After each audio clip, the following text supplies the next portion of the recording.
And we're back.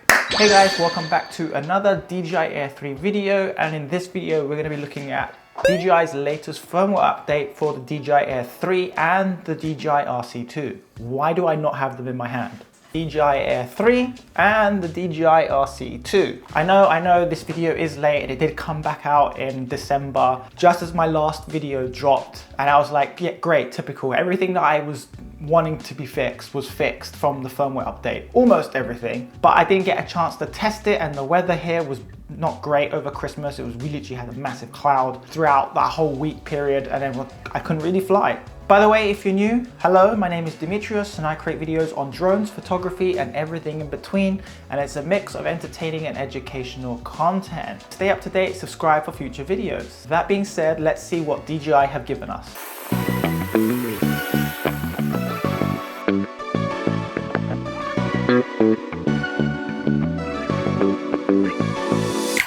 So the firmware came out on the 21st of December 2023, and this is the version number for the DJI Air 3, and this is the version number for the DJI RC2. Now, since I've had a chance to test these, I'm going to cover each one of them. Now let's start with the first one, which is automotive for ActiveShots. Now, I didn't have a huge amount of space to test this because it was a small area and there was a few pedestrians, so I did have to be careful. I had to pause at some instances, or I just switched it to the 70mm so the drone was a lot higher up, but it was still able to perform its actions. This is a welcome addition, if you ask me, now that we can just have the drone film us. So if you're a solo creator like myself, this is perfect. You can just literally set the drone up, film yourself, and the drone will just take care of everything. Still be vigilant with obstacles. If you do have obstacles like trees or power lines, these are like hard to see obstacles for the drone. And even though the Air 3 still does a good job and looks like a close call, I would still say be wary, so at least you don't damage your drone or break it or hurt anyone else if there is anyone nearby.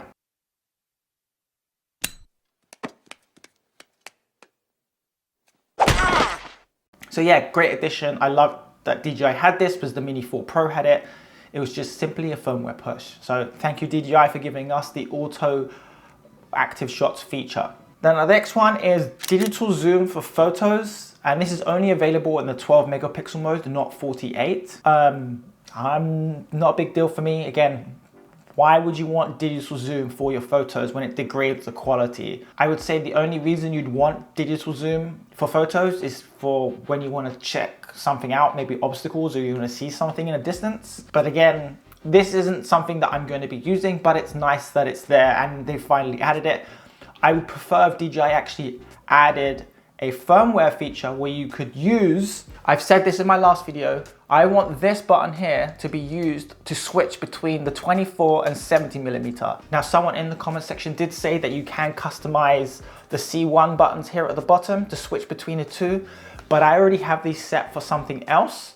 It's a good solution if you like to use those to switch between the 24 and 70mm, but at the moment I have one to turn the gimbal completely vertical down and then horizontal. And the other one is either cruise control or using the light if I'm flying at night. So yeah, it would just make logical sense if this was to switch between the two focal lengths rather than touching the screen. But instead they gave us digital zoom, which isn't really practical or great for image quality.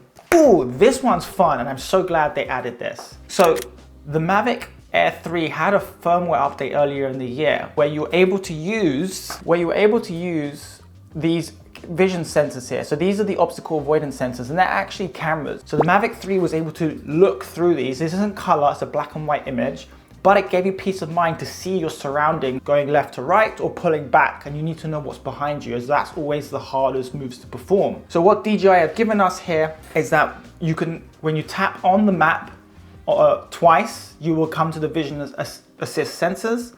And essentially, when you're performing a maneuver, so if the drone is flying forward, the vision sensors will point forward so you see what's going forward. If you're going left, it will show you what's on the left. If you're going right, it will show you what's on the right. And if you're going backwards, it will show you what's behind you. Now, this is really great if you want to try and pull these maneuvers instead of having to pause. Are you going to hit something? Are the sensors 100% reliable? At least now you can see behind you at the same time as looking at your shot. This is a very welcome addition.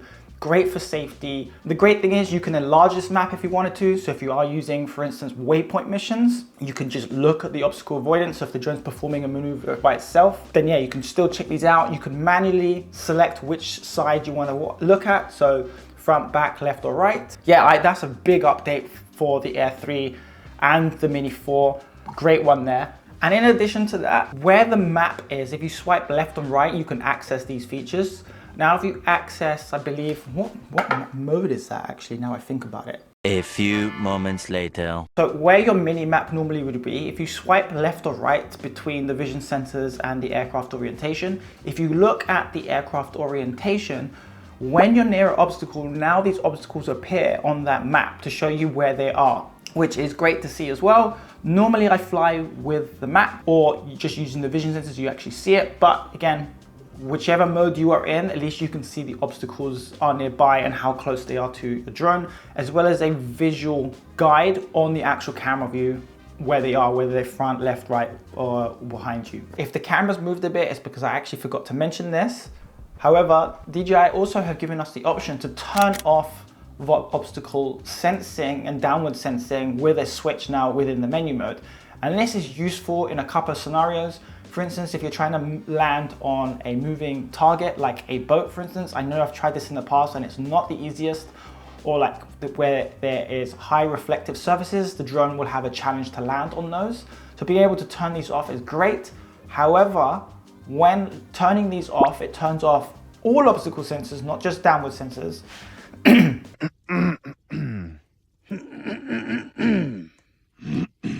And then when trying to land, just come down gently. Don't just hold the stick down, because this thing will bounce, as you will see in this example here.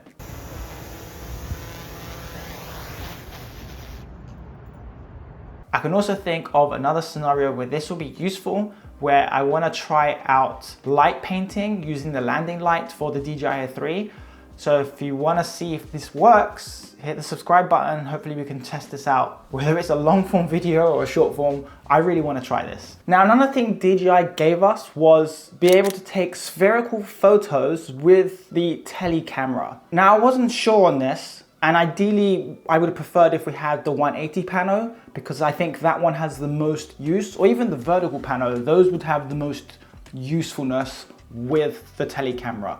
But they gave us the 360 camera only, and it takes 137 photos. 137. That's a lot of photos. And again, it depends if you're taking them in RAW or JPEG. And I'm gonna explain in a minute, because I tested this out. I tested both the telephoto and the normal mode. And I don't have much use for them, like recreationally or personally. Like, how do you really share them on Instagram? How do you share them on YouTube? I don't have Facebook to be able to share them on Facebook, because I know Facebook can utilize 360 images. But I wanted to test it out anyway, because I do have the program to be able to convert this. And if you can check out my video on panels already. I think it's up here somewhere. It's 25 mega file, because it's a 12 megapixel photo. And there's 137 of them. I have an M1 MacBook Pro. It had a hard time processing them. Lightroom Mobile couldn't process the 137 photos as a spherical image. So I used Pano Stitcher, which is a paid program, not that expensive. That was able to process them, but it took, I think, 10 to 15 minutes to process it. And then the file, that was just to compile it, it's not saved. Then I went to save it. It probably took another 5 to 7 minutes, maybe another 5 to 10 minutes, I should say, to save that file. And then again, because it doesn't take photos directly up, you're missing a portion of the sky. So one, the file size is absolutely massive. When I tried to load this into Pano Viewer, which is a free program, and it did struggle to load, but it eventually loads, it just takes a while.